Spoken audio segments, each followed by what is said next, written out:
Hi, everyone. I am so excited because I am speaking with author Owen Mullen again because we're talking about his brand new book out today called Out of the Silence. Oh, my gosh, Owen. You know what? I told myself today that I'm not going to sit here and tell you how amazing this book is like 100 times, but I don't know how I'm going to do that. Good. Whenever I read your books, I feel like that's all I say to you, because it's so true. I knew one chapter in that I was like, oh my gosh, here we go. This is amazing. Good. And I love at the end of the book how you talk about, how this story came to you. So, I want you to tell everybody about that. Okay. At the end of the book, which is set in Pakistan, I give a little bit of acknowledgement and also a little bit of insight on how the book began. It began through a few channels, but the first one was my wife Christine and I were in India. We've been to that region many times and we love it out there. And we were in a region of in Rajasthan called the Thar Desert. The Thar Desert straddles India and Pakistan. And there was a whole lot of things going on. It was in the distance there were these guys racing horses, and all of a sudden it's all sand dunes and things, and there was nothing there except there's people there for this particular thing.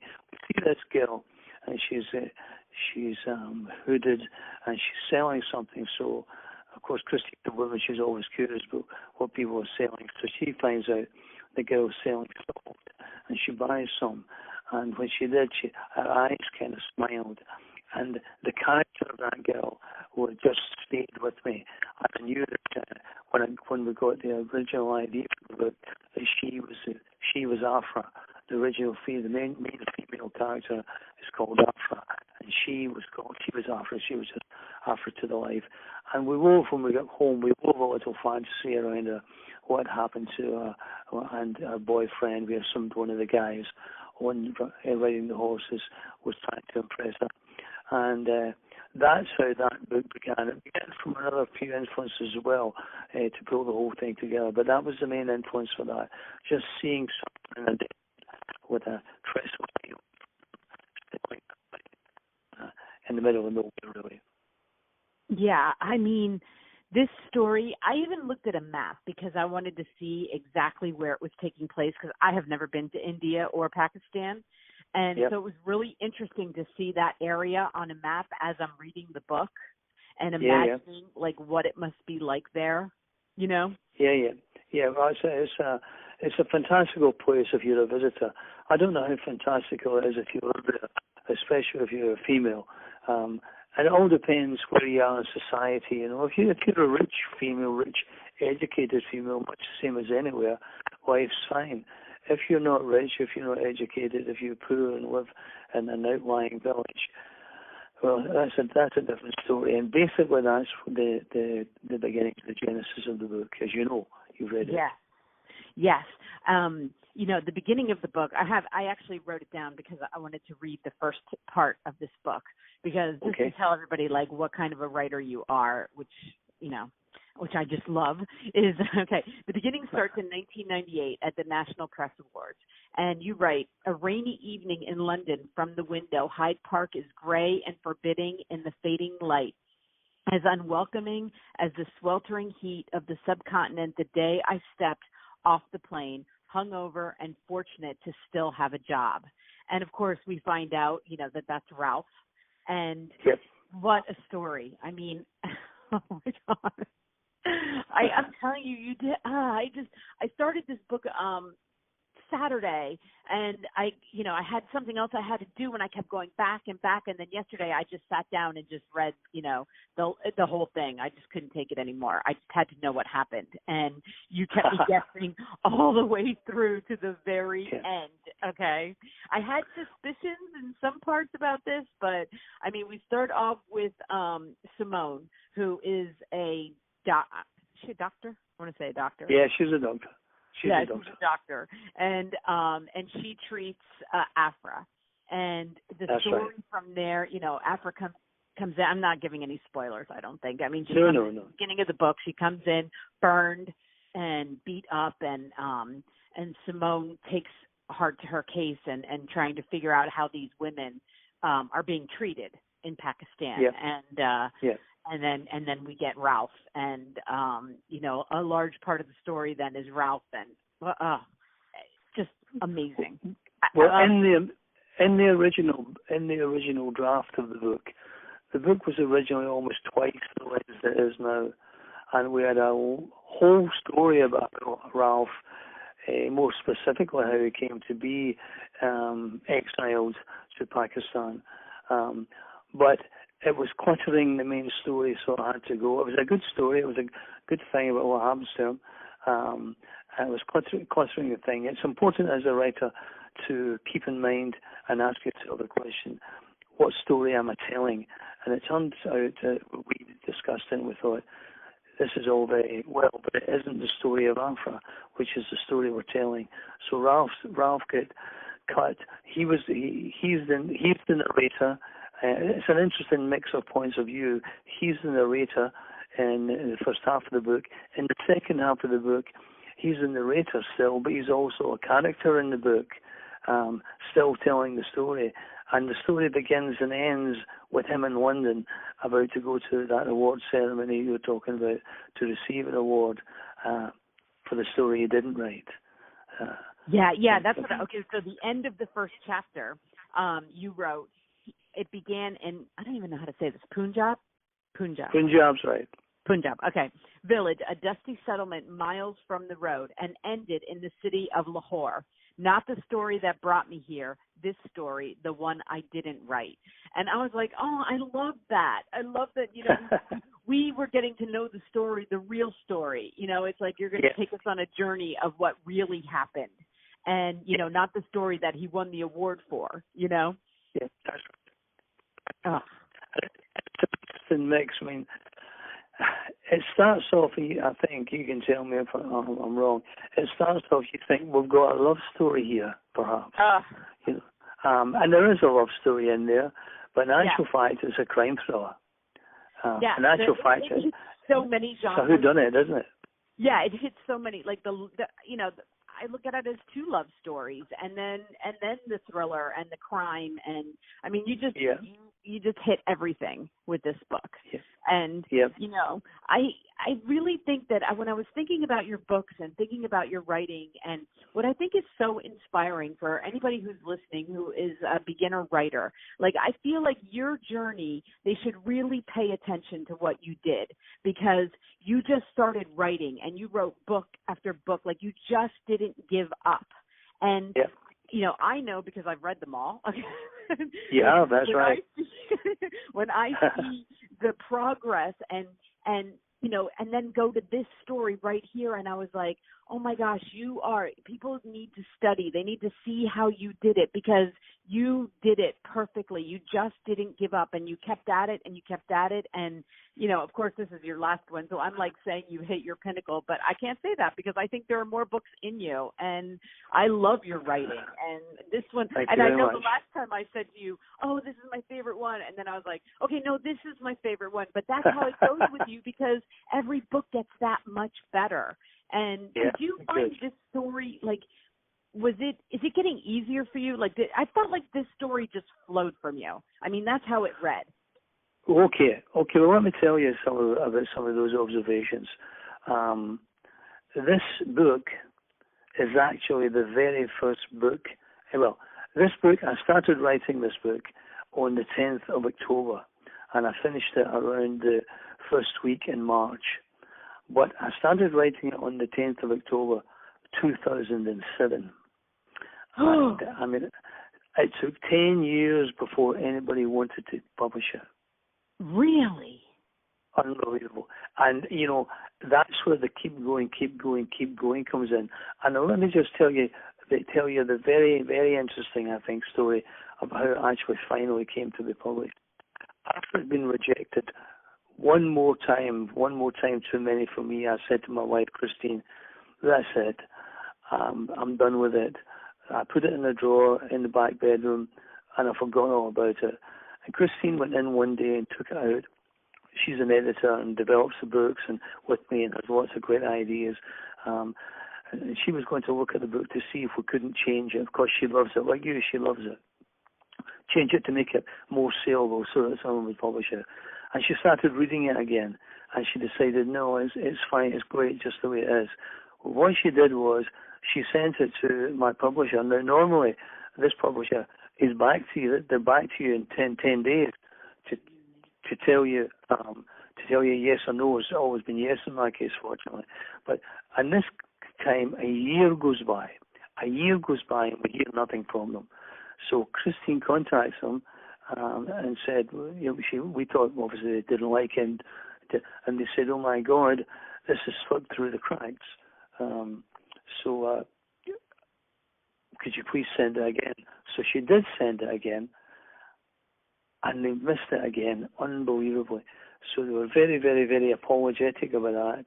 Hold on a second, Christine's passing me a note. Also, I'm getting this story wrong. When I tell a story to someone, I always get it wrong. Hold on. Oh, yes. You must remember, all through this, I didn't know that Christine had sent this to the publisher. Oh. I didn't know that a year had gone by. I was finished with it. So she sends it again after they slipped through the cracks, and they're tremendously apologetic. And another 3 or 4 months go by, and unbelievably, with this publisher, who's very, very efficient people, unbelievably, it slips through the cracks again. So Christine decides to send it one more time. So she sends it one more time, pretending to be me, all the time pretending to be me. And they say, look, we're terribly sorry about this, send this thing again. She sent it on a Friday from here, from Greece, where we are today.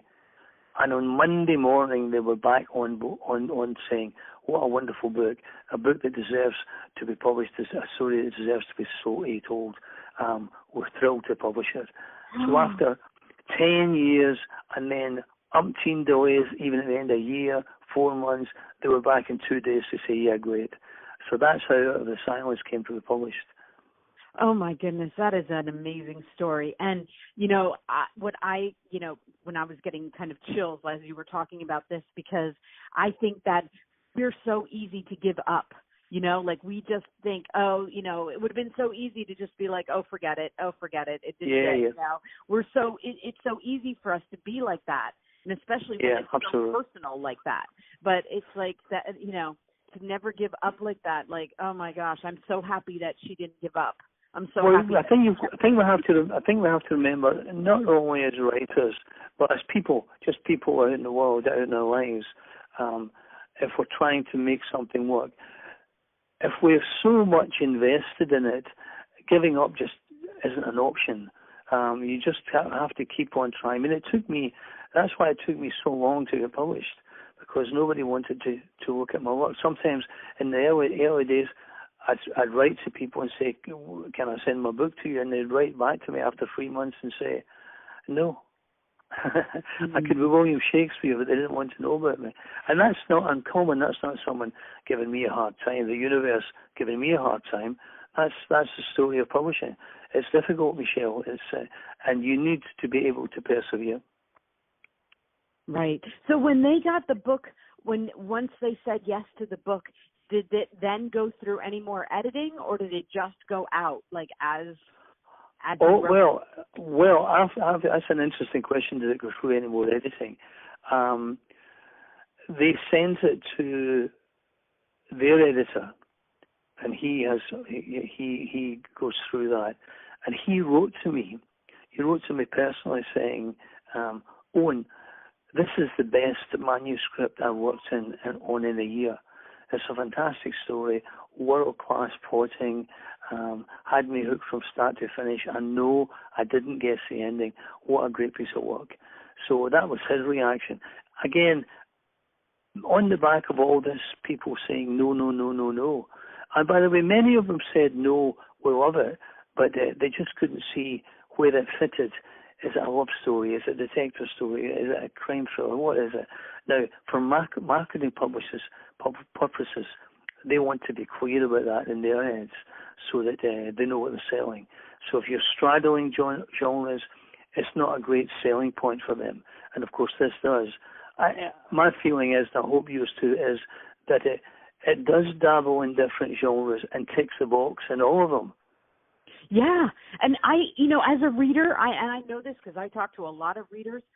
I don't understand why publishers are so concerned with picking a genre when we love that when it's different. Like, I love that it hit everywhere. Like, I don't need a book that's just a romance book or just a crime thriller. Like, we like books like this. So I never understood that. I really don't. But, that's, I guess, their business. And, I think from that point, sorry. No, that's okay. I think you get to sell the book. So, you'll see. I guess, well, you say what you think. What I think doesn't count, actually. Oh, well, I'm saying I just think that the proof is in the reader. And, you'll see that, with how many people are going to love this book that nobody cares. That's well, all. The advanced reviews that we have, when you write a book, before it comes out, they send out to different people. And they, on the day, or of course at the beginning of the publishing date, they will post reviews here, there, and everywhere. They never contact you. They just go up on Amazon or Goodreads or whatever. About a dozen people have contacted us personally to say, listen, this is the best. This is the best book I've ever read. Actually, one woman said to me, "This is the best book I've ever read."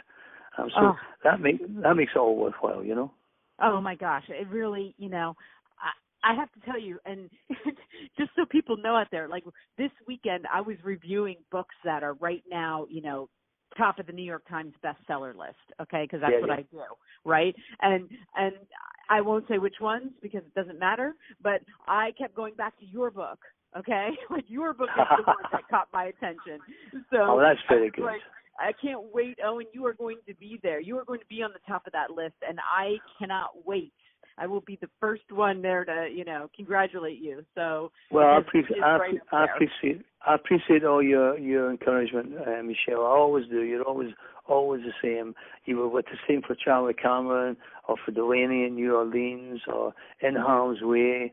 And you're right every time you said, this is a great book. Oh, this is better than the last one. Oh, no, this is my favorite one.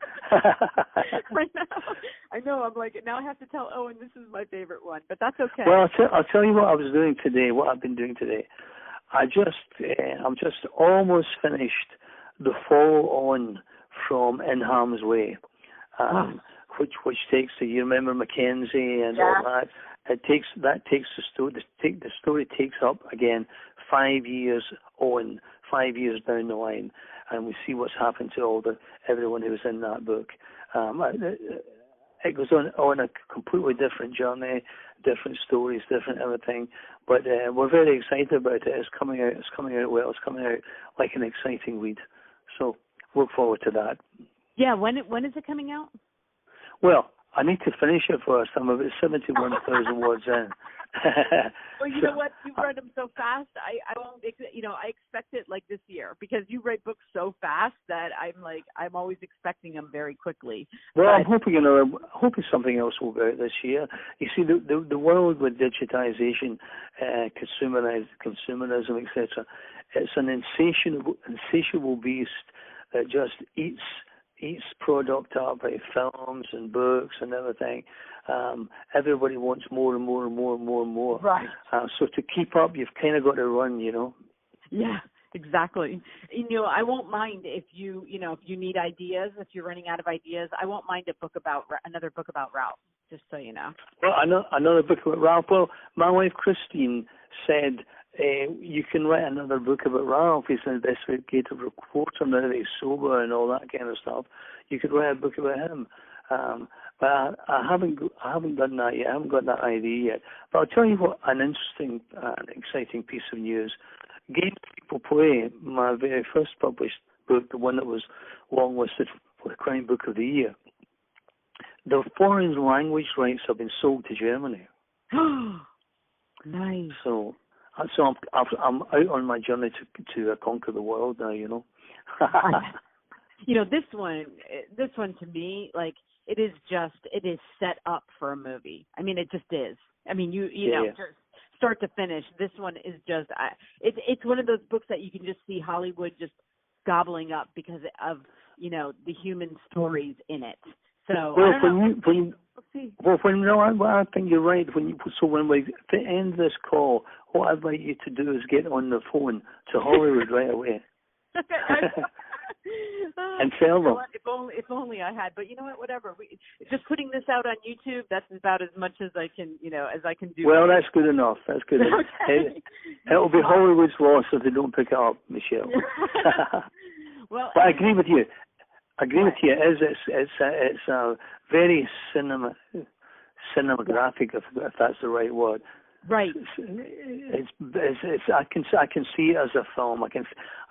The editor who had so much praise for it said he thought the descriptions of the smells and all that were just fantastic.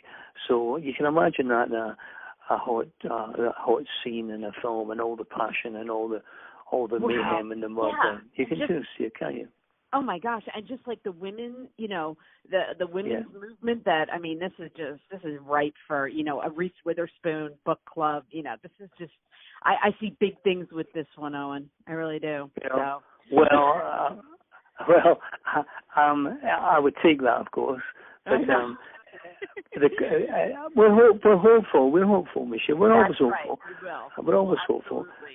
So everybody. Go ahead. Sorry, on you. You go.